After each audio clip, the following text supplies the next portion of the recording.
Legenda Watu Maladong dari Sumba.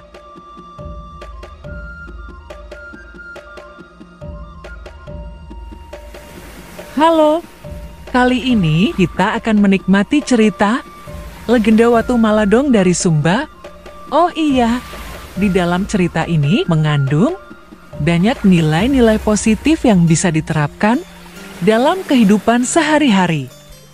Dengan meneladani sikap petani dalam cerita ini, kita dapat menjadi pribadi yang lebih bijaksana, berani, dan berintegritas dalam menghadapi berbagai tantangan hidup. Yuk, mari kita lihat ceritanya.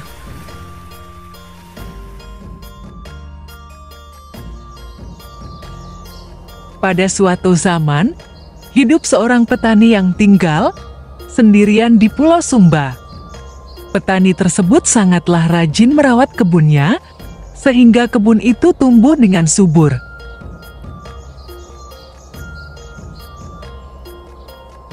Hingga pada suatu hari, dia kaget ketika pergi ke kebunnya. Kebun yang ia sayangi hancur acak-acakan saat ia sampai.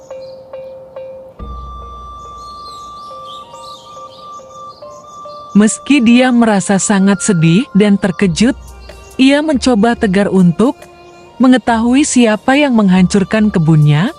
Setelah ia telusuri ada jejak babi hutan, meski dia merasa heran, bagaimana babi hutan bisa merusak kebunnya, karena kebun itu dilindungi oleh pagar yang tinggi.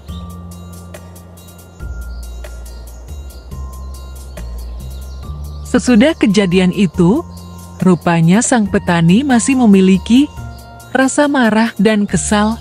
Diambillah tombak warisan keluarga.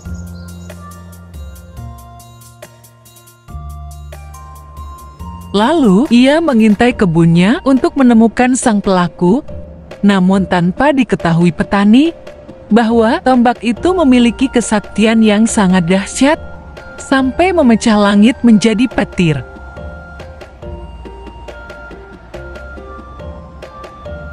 Hari semakin larut, dan hal yang dinanti pun tiba.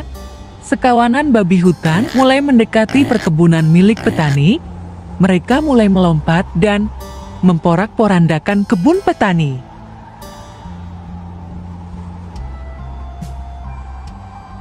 Sang petani pun naik pitam dan melemparkan tombaknya.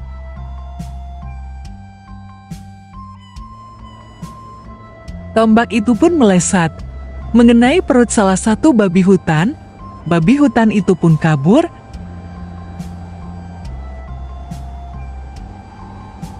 Dan sang petani memutuskan mengejar babi hutan itu, meski langit sudah gelap. Karena ia tak ingin kehilangan tombak warisan leluhurnya.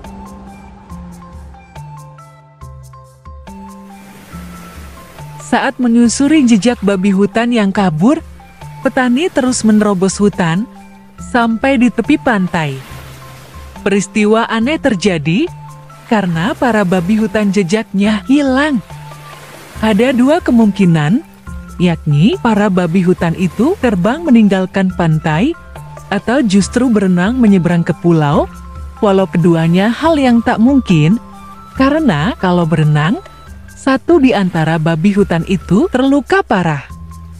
Ketika masih terheran karena kebingungan, karena para babi hutan tiba-tiba menghilang tanpa jejak, sang petani kembali terkejut ketika tiba-tiba ada suara dari belakangnya.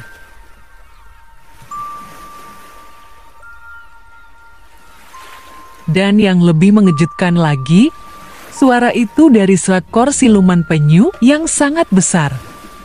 Penyu itu menawarkan tumpangan untuk sang petani ke pulau seberang untuk mengambil tombaknya.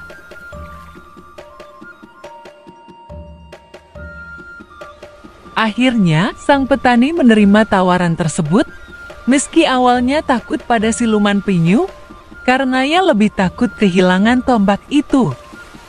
Sesampainya di pulau seberang, siluman penyu mempersilahkan petani turun dan menyelesaikan tujuannya.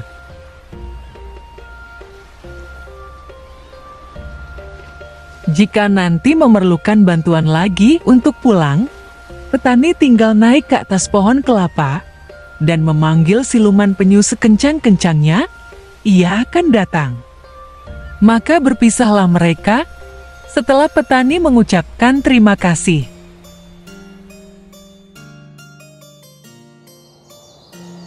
Karena ia merasa asing dengan pulau itu, sang petani pun merasa kebingungan, dan di tengah kebingungannya, ia melihat satu-satunya pondok di pinggir pantai.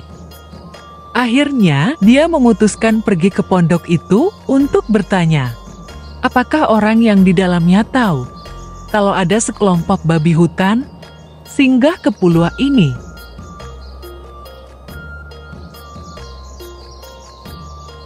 Di sana, ia bertemu dengan tuan rumah, seorang wanita tua yang tinggal sendirian.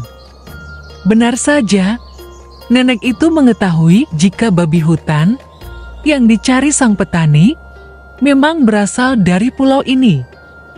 Namun kata nenek tersebut, sekelompok babi hutan itu bukan babi hutan biasa, melainkan sekelompok orang sakti yang bisa berubah wujud.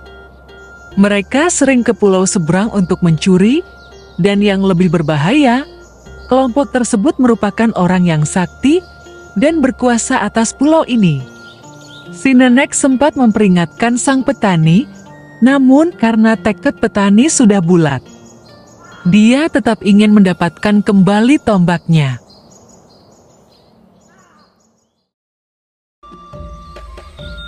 Akhirnya si nenek yang baik hati itu memutuskan untuk mengajari petani itu ilmu bela diri, agar dia mampu menjaga diri ketika ingin mengambil tombaknya.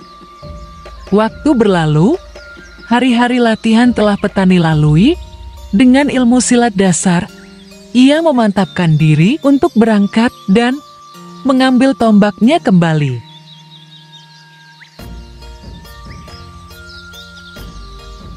Sebelum keberangkatannya, petani itu mendapat bekal dari nenek sakti tersebut.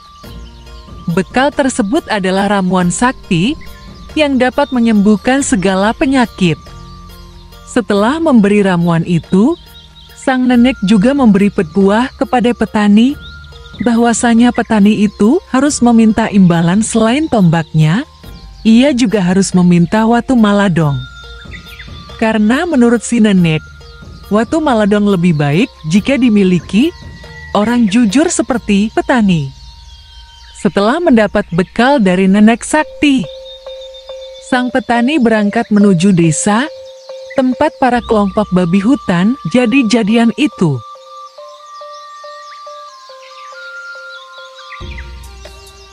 Setelah tiba di desa itu, ia mendengar rumor tentang sakit dari kepala desa yang memiliki sakit di perut yang tak kunjung sembuh.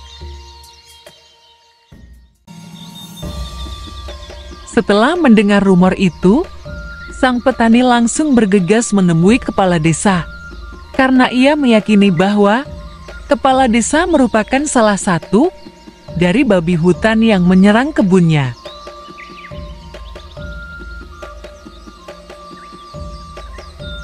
Setelah bertemu sang kepala desa, si petani langsung menawarkan ramuan untuk kesembuhan sang kepala desa. Sembari menceritakan apa yang menjadi penyebab terlukanya kepala desa.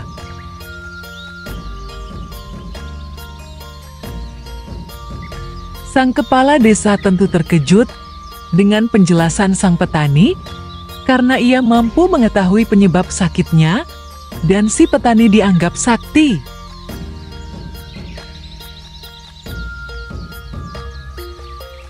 Dan sang kepala desa mau untuk menerima ramuan itu, meski syarat yang diberikan sang petani begitu berat, yakni harus memberikan tombak sakti dan watu maladong.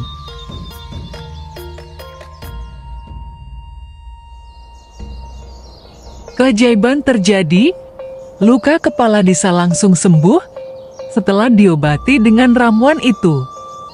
Para anak buahnya sangat bahagia, dan kepala desa menyuruh mereka untuk mengambil tombaknya. Di sela-sela kegembiraan, ada seseorang yang menanyakan di mana asal dari petani sakti itu. Kemudian petani itu menceritakan di mana asalnya. Sang petani pun bercerita dari mana asalnya, termasuk dia juga bercerita bahwasanya luka dari kepala desa disebabkan olehnya.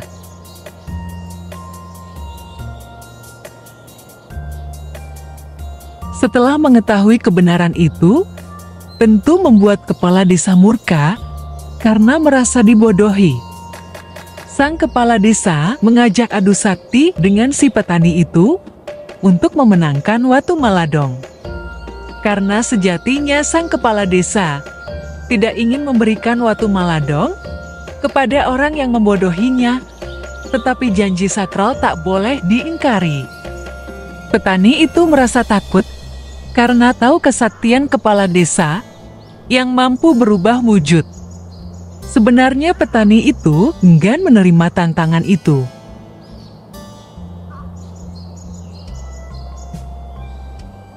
Tapi ia tak bisa menolak, akhirnya ide cemerlang untuk menunda duel sakti itu muncul.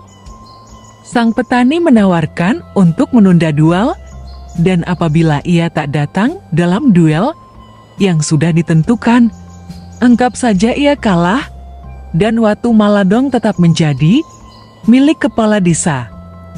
Kepala desa pun menyetujuinya, karena ia merasa tak akan kalah.